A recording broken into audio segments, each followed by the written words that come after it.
한국학이요? 한국에 대한 것? 좀 생소한 것 같긴 한데. 역사 같은 게 떠올라요.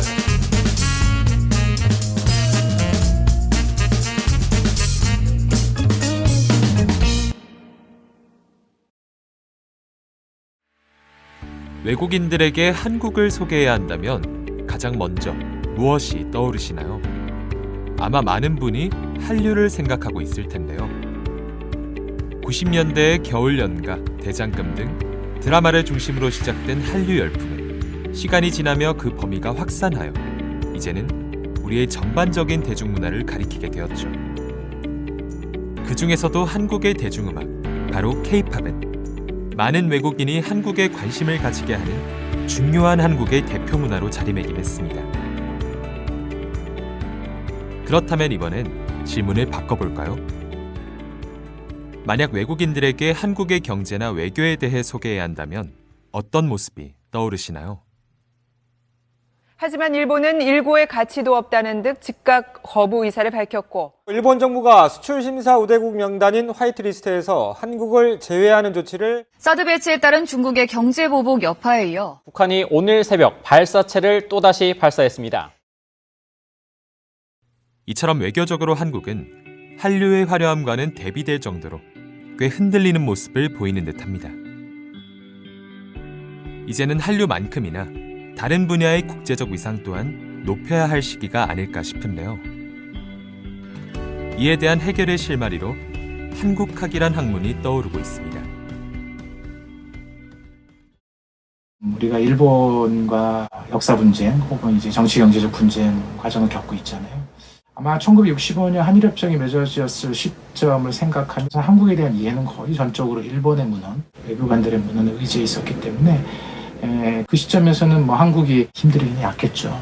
그러면 그만큼 한국학이라는 거는 학문 그 자체로서의 중요성도 있지만 국제 갈등이나 분쟁의 국면 또 한편으로는 국제 간 이해가 상충될 때 한국이 갖고 있는 역사적인 국면 그다음에 지금 상황들을 이해하면서 이야기해준 학자 또 전문가 그룹들을 양성하는 또 한편 그런 분들을 지원하는 어떤 하나의 체계 그리고 그런 것들을 산출하는 학문의 바탕 이런 것들을 포괄적으로 한국학이라고 하고 한국학의 좀 기능이랄까요? 그렇다면 한국학이란 무엇일까요?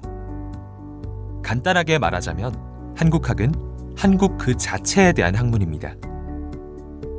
한국에 관한 인문사회, 자연과학 분야의 통합적인 연구를 바탕으로 국제사회에서의 교류 증진과 국가 간 상호 이해를 목적으로 하고 있죠. 하지만 한국학이란 단어는 이 중요성에 비해 우리에겐 아직 낯설게 느껴지는 듯한데요. 255명에게 설문조사를 실시했을 때 한국학이라는 학문 분야를 들어본 적 있냐는 질문에 59%가 없다고 응답했으며 한국학에 대해 들어봤다 하더라도 과반수의 사람이 한국학에 대해 익숙지 않다고 응답했습니다.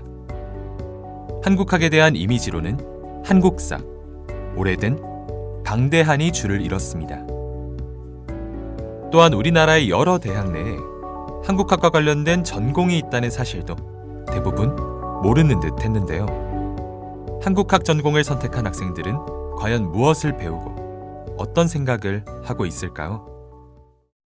한국학은 한국과 관련된 정치, 사회, 문화, 한국어 교육 등 다양한 여러 부분을 배운다고 생각하시면 되고요. 한국인이 생각한 한국만이 아니라 외국인이 한국을 볼 때 어떻게 생각하는지 한국학을 좀 갈라본다면 문화, 역사, 언어, 한국어 배우기 이런 식으로 좀 갈릴 수 있겠죠. 근데 이것들이 그냥 갈리고 그것들만 파는 게 아니라 또 갈려진 것들 중에서도 통합점을 찾아서 우리 문학과 역사가 어떻게 연관되어서 또 배울 수 있겠고 이런 부분을 좀 더 찾아보면서 학문을 해야 되는 게 한국학이라고 좀 배우고 있죠. 저희가. 이런저런 여러 학문을 함께 바라보았을 때 여러 시각에서 바라볼 수 있는 게 한국학이기 때문에 이런 면에서 너무 한쪽의 해결책만 찾는 게 아니라 여러 관점에서 해결책을 찾을 수 있기 때문에 특히 현 시국에서 한국학이 더욱더 필요하지 않나라고 생각을 했어요. 일단 시각이 넓어진 게 장점인 것 같고 저희가 이 학문을 가지고 어떻게 활용을 할 수 있는지에 대한 능력도 배운 것 같아요. 제가 알기로는 이제 가장 가까운 나라인 일본이나 중국 같은 경우에는 일본학과 중국학에 굉장히 많은 투자를 하고 있고 그 학문을 배우고 싶어하는 친구들에게 장학금 제도 등 여러 제도 등을 통해서 지원을 해주고 있는 반면에 한국은 그런 것들이 제대로 이루어지지 않고 부실하기 때문에 좀 그런 문제점들이 개선되어야 앞으로도 더 나은 방향으로 발전할 수 있지 않을까 싶습니다. 그리고 한국에서는 만약에 역사를 제가 다루면 그거는 사학과가 하는 일이 아니야 라고 이렇게 질문을 더 하잖아요. 한국은 역사하면 사학과로 가버리고 김소월 하면 갑자기 문학으로 넘겨버리고 이렇게 해버리니까 한국학이 설 자리가 없다고 해야 되나? 그래서 좀 더 인식이 역사도 문학도 다 얘는 한국학의 큰 줄기다라고 이렇게 바뀌어야. 제가 한국학과를 입학했을 때 가장 많이 들었던 말들이 이제 한국인이 무슨 한국학을 배우냐라는 말을 가장 많이 들었어요. 한국인이 왜 한국학을 해? 라는 이 질문 자체가 어떻게 보면 아직 발전의 걸림돌이 되지 않을까 저는 생각을 해서 인식의 변화가 전환이 필요하다고 저는 생각을 해요. 이렇듯 우리나라 내에서 한국학이 주목을 받지 못하는 이유는 무엇일까요? 여러 이유가 있겠지만 가장 큰 원인은 역사 속에서 찾을 수 있습니다. 사실 한국학과 유사한 연구는 광복 이후 처음 시작됐는데요. 하지만 주변 국가와 국내 정치 세력의 영향 때문에 널리 알려지지 못했던 것입니다. 한국은 일제강점기를 겪으며 일본의 연구 대상이었고 남북전쟁 이후엔 미국에 의한 연구가 이뤄지기도 했죠. 대한민국 정부 수립 이후엔 반공 이데올로기 전파와 군부 세력 집권으로 인한 언론의 통제까지 이러한 대내외적인 간섭들로 인해 발전은 더딜 수밖에 없었고 결국 한국학은 아직도 제대로 된 인프라를 구축하지 못한 것입니다. 이러한 현실은 대학 내에서도 찾을 수 있는데요. 한국학이 신생학문으로 여겨지고 있어서 그럴까요? 한국학과에 재직 중인 교수 또한 통합적인 지식을 갖춘 것은 아니었습니다. 한국학을 전공하신 분들은 생각보다 많이 없어요. 그래서 뭐 다른 학교들은 정확하게 어떤지 잘 모르겠지만 서강대학교에 지금 근무하고 계신 교수님들은 전공이 뭐 한국문학 아니면 언어공학 아니면 정치학 이렇게는 있는데 한국학을 하신 분들은 없습니다. 네.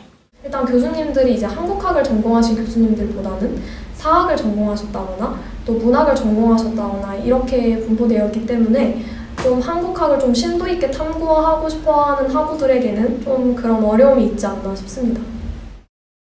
이뿐만 아니라 한국학을 공부하기 위해 우리나라를 찾은 외국인 학생들 또한 불편함을 겪고 있다고 하는데요. I think there are definitely ways that can be improved. Certain like processes like for visa application. I think that Korean studies is suitable for me just because of the language barrier. Because the most of the Korean studies give the lectures in English. But as a concept, as a content of the Korean studies, I think so superficial. It's not so deep. It's just giving you some perception. It's giving you some ideas. But for academic purposes, it's not enough. 그렇다면 반대로 외국에서의 한국학 연구는 어떤 상황일까요? 한류에서 시작된 관심은 점차 한국학에 대한 연구 증가로 이어져 외국 내 한국학 연구소의 수는 급격히 늘어났는데요. 이에 따라 현재에도 한국학은 국내보다 해외에서 더 많은 관심을 받는 듯합니다.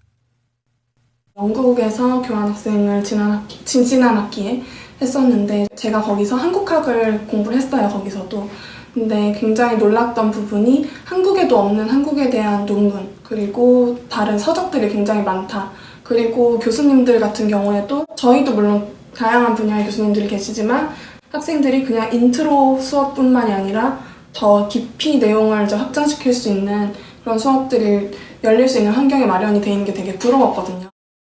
하지만 해외 한국학에 대한 현재 정부의 연구 지원금은 다른 나라와 비교했을 때 턱없이 적은 상황입니다.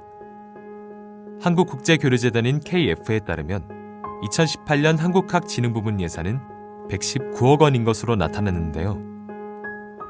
반면 해외 일본학 연구에 지원하는 일본 국제교류기금의 예산은 약 715억 원, 중국 공자학원의 예산은 무려 3,500억 원에 달합니다. 각 나라의 인구와 경제 규모의 차이를 고려하더라도 한국학의 지원 부족은 너무나도 당연해 보이는데요.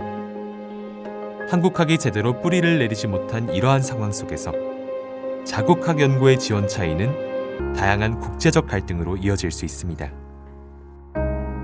한 예로 일본학에 장기적으로 투자를 해왔던 일본은 한국보다 꽤 알려진 학문을 지니고 있어 외국인들이 일본학을 접할 기회의 폭이 넓습니다.